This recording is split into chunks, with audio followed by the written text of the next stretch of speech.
Olá, tudo bem? Eu sou o professor Rafael Ruiz, da Universidade Federal de São Paulo. Tenho um grupo de pesquisa que já comentei com vocês, que estuda a história da justiça no mundo ibérico, da administração da justiça no mundo ibérico. E essa aqui é a minha quarta entrega, meu quarto vídeo, dentro do combate à desinformação promovido pelo Supremo Tribunal Federal. E hoje eu queria conversar com vocês sobre um aspecto importante, né, dentro da cosmovisão ou da cultura jurídica ibérica, que é o que se esperava de um juiz, né? O que o cidadão, né, o habitante, alguém do povo, o homem do povo, podia esperar de um juiz. Esperava-se, não estou falando apenas do rei ou dos funcionários, não, do homem do povo, né? O homem do povo esperava que o juiz fosse alguém que fosse justo. Esse ser justo era fundamental porque se entendia assim, só poderia haver uma sentença justa se o juiz fosse justo. Ou seja, não bastava com que houvesse um corpo de leis, com que houvesse um corpo de costumes, né, que estivessem bem alinhavados, né, que estivessem bem feitos, bem produzidos, que havia leis muito boas, né, e havia costumes bons, né, mas não era suficiente, porque o povo entendia que o juiz poderia manipular a lei para o próprio benefício, para o benefício dos ricos ou de quem interessava, né? Agora, se o juiz fosse justo, então ele procuraria realmente realizar a virtude da justiça, fazer a coisa certa, né? E mais, se ele percebesse que tinha errado na dose, errado na interpretação, que tinha tomado uma decisão que pensava que era justa, mas que depois, pelas suas consequências, se percebia que não tinha sido justa, então o juiz, o povo esperava que o juiz retificasse, que o juiz se corrigisse, né? A corregedoria vai surgir a partir disso, que vai ser quem vai corrigir o juiz que deu uma decisão injusta ou errada. Então, quando se corrige, a decisão fica correta, né? O correto não é simplesmente o certo, não. O correto, né, não é simplesmente o verdadeiro. O correto é aquela decisão que foi corrigida, né? Porque a pessoa percebe que tinha feito errado, ou porque a pessoa percebe que as consequências deram errado. Então, isso que se esperava de um juiz. Como é que o juiz podia chegar a isso? É bem interessante. Eu gostaria de contar para vocês alguns detalhes, do livro do Quixote, do segundo volume, do Quixote, onde se faz uma espécie de brincadeira com Sancho Panza, né, e é convencido, é enganado, né, é iludido, e se ele atribui para ele o governo de uma ilha, né?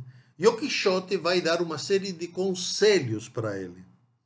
E nesses conselhos aparece muito bem qual é a visão do homem do povo com relação ao juiz, né? Então, o primeiro conselho que o Quixote dá, né, são 10 conselhos, mas eu vou reduzir a 5, que me parece que são os mais interessantes. O primeiro conselho era o conselho, vamos chamar assim, clássico, habitual, que era assim: é preciso ter temor de Deus, porque no temor de Deus está a sabedoria. Claro, isso tem a ver com a Bíblia, né? Naquele momento, vocês sabem que a religião, a cultura católica estava imbuída, né, de religiosidade, de espiritualidade e da Bíblia, né? Mas, passando daí, os seguintes conselhos são extremamente vivos, que podem nos servir muito para agora, né? Por exemplo, segundo conselho, né, conheça-se a si próprio, né, que é o conselho tradicional do oráculo de Delfos, da Grécia, né? Conhece-te a ti mesmo, né? É o primeiro princípio fundamental para qualquer pessoa e principalmente para um juiz. Saiba quem você é. E aí a continuação diz: não seja alguém prepotente, ambicioso ou soberbo, que se enche como se fosse um sapo, se fosse um boi, né? É preciso humildade. É bem interessante isto, né? Para um juiz, né? O O primeiro conselho, não, temor a Deus. O primeiro conselho é conhece-te a ti mesmo. Segundo conselho, seja humilde. Né? Não se ache, né? Porque o juiz em geral, e o rei em geral, e aqueles que detêm o poder em geral, se acham. Né? E o Quixote está falando para o Sancho, cuidado com isso, que você pode ficar inchado. Né? O terceiro conselho, seja virtuoso. E saiba que a virtude está precisamente no meio, nem muito por excesso, nem muito pouco, por defeito. No meio, nesse meio, que é mais ou menos longo, mais ou menos largo, né? Entre o vício e o excesso. Então, nesse processo, nesse espectro, né, de possibilidades ou de atos possíveis, aí está a virtude. Pode ser um pouquinho mais para cá, um pouquinho mais para lá, mas seja virtuoso. Como é que você vai acertar? Praticando atos virtuosos. Né? A virtude, o homem fica virtuoso praticando atos virtuosos. Não fica virtuoso coincidindo ou concordando com valores. Né? Não se falava de valores, não existia a ideia de valores, porque os valores são conceituais, são abstratos. O que existiam eram atos, e os atos eram vistos por qualquer um. Você percebe quando alguém é extremamente vaidoso, quando alguém é extremamente arrogante, quando alguém é extremamente preguiçoso, quando alguém é extremamente ambicioso, ou o contrário, né? Quando alguém é realmente virtuoso. Qualquer um do povo percebe. Né? O Quixote fala para o Sancho, seja assim. Né? Depois, procura descobrir a verdade, olha só, entre as lágrimas do pobre e as pressões do rico.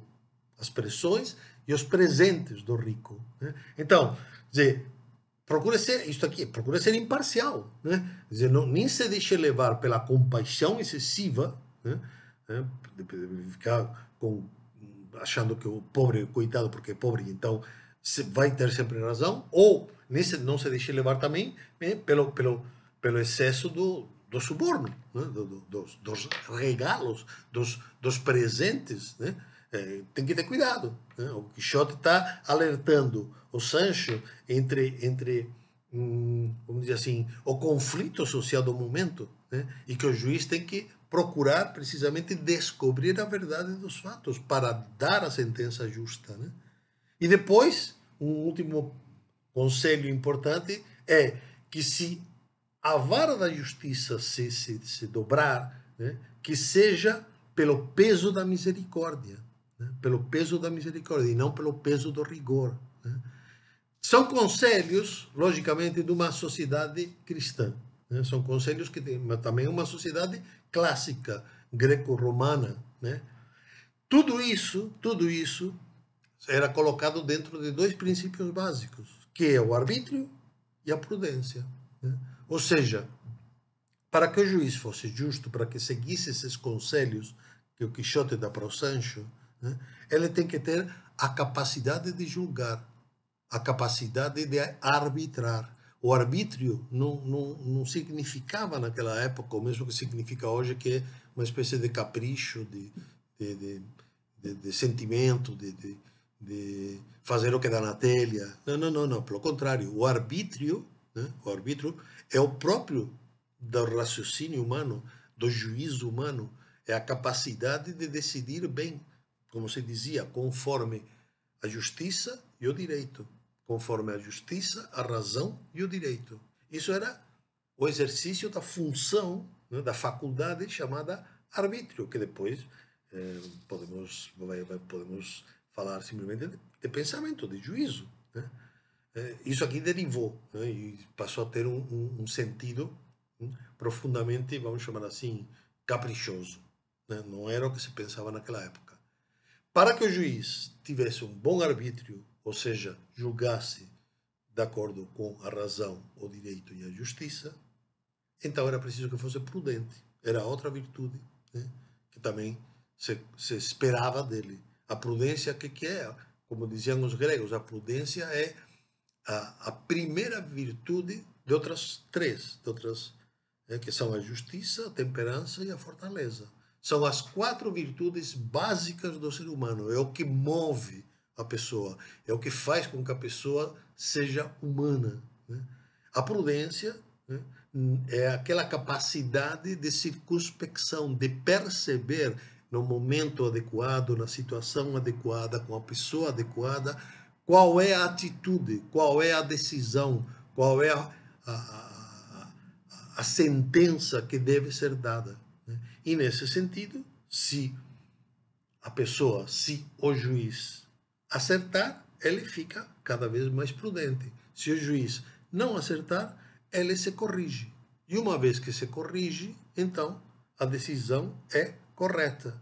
Então existe a possibilidade do juiz errar, sim, existe. Por isso que existiam as corregedorias para corrigir, por isso que existiam as audiências régias, né, que era formada por tribunais de outros juízes, que existiam as ouvidorias, que eram outros juízes, para corrigir a sentença errada ou equivocada de um juiz particular, né?